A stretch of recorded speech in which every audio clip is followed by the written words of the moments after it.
L'ablation est un livre d'abord qui essaie de lever certains tabous, sur la maladie, le cancer, et plus précisément le cancer de la prostate, qui atteint énormément d'hommes à partir de 50, 60 ans. Donc c'est un peu comme le cancer du sein pour les femmes. Mais l'ablation, c'est aussi l'ablation des seins chez les femmes. Et là, quand on fait l'ablation de la prostate, il y a une autre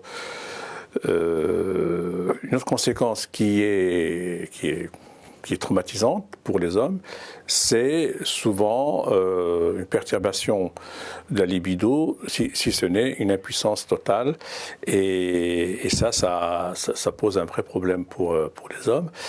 Et le livre, moi j'ai voulu faire un petit peu rendre service un peu à tout le monde, c'est-à-dire que j'ai été inquiété, moi, dans ma vie privée, par un petit truc qui touchait la prostate, mais j'en ai profité pour faire beaucoup plus, c'est-à-dire raconter l'histoire de quelqu'un qui a vraiment eu l'ablation de la prostate et qui s'est retrouvé dans une situation dramatique parce qu'il a découvert qu'il n'avait plus d'érection, plus de sexualité et que le monde lui est échappé totalement.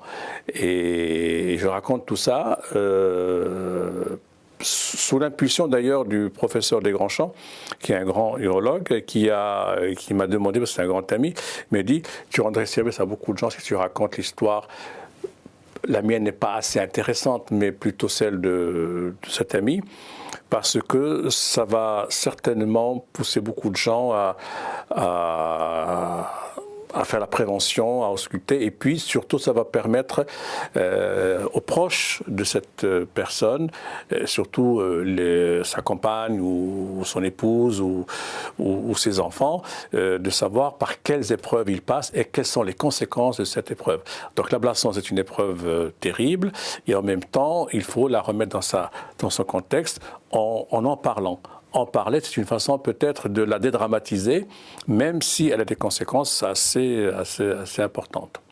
Et alors, c'est un livre strictement littéraire, c'est-à-dire je n'ai pas du tout un témoignage, c'est pas un essai, c'est pas un document, c'est un livre littéraire. Il y a un personnage qui a eu une vie, qui a une femme qui n'est plus là et à qui ça arrive. C'est un professeur de mathématiques et qui se trouve complètement comment dire, désarmé, handicapé avec cette maladie et qui va l'affronter avec un grand courage.